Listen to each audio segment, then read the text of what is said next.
Wala akong may sulat na mga eksena. Ah! Oh my God. Alam ko na to. Betty, I need the full manuscript by next week. We have given you so much time already. Oh my gosh! Okay. Whew! Betty, kaya mo to. Okay.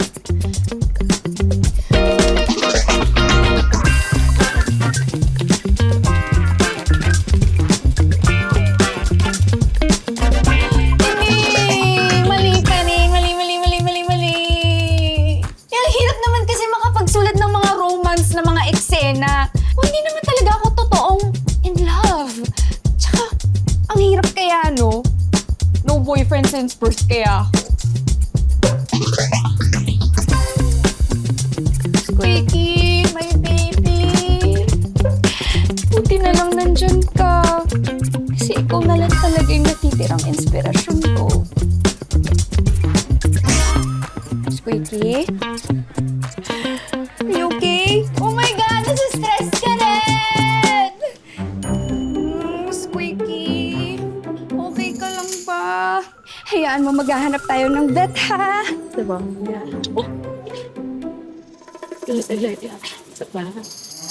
Kakainin. Ay, naku. Kaya ang hirap ngayon magka-jowa eh. Kasi yung mga jowa-ball, lahat taken na. Pero yung mga single, never mind. Wow! Ano tingin sa sarili mo? Kagandahan? Ay! Dead, ma. Let's go, Squeaky! Dok, meron Clinic! akong aso mamaya. May pusa tayo na galing yung hospital. Ay! Palaka!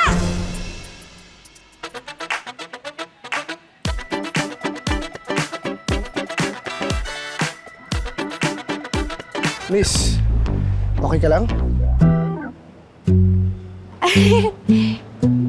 Yes po, okay lang po. Doc? Iñaki, Robles. Doc Iñaki Robles? Doc Iñaki, yung pet ko kasi na hamster si Squeaky mukhang may sakit, kaya dinala ko dito. Okay, ganun ba? Sige, Lander, pakikuha mo na tong hamster para ma-check up natin mamaya, ha?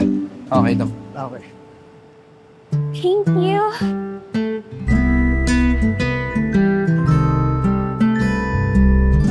Ito na nga pala si Squeaky. Ito na rin yung mga gamot niya. And I'm pretty sure magiging okay na yung pakiramdam niya. Siya na yata yung inspirasyon na hinahanap ko. Ang gwapo ni Doc. Ang ganda ng mga mata, ng ilong, ng smile, at ang bango! Miss? Miss? Miss? Okay ka lang? Ako? Okay lang ako. Mauna na po ako. Doc Iñaki. Thank you.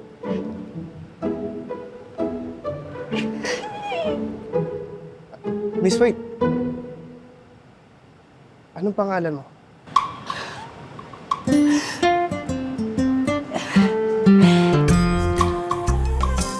Betty! Nice to meet you, Betty.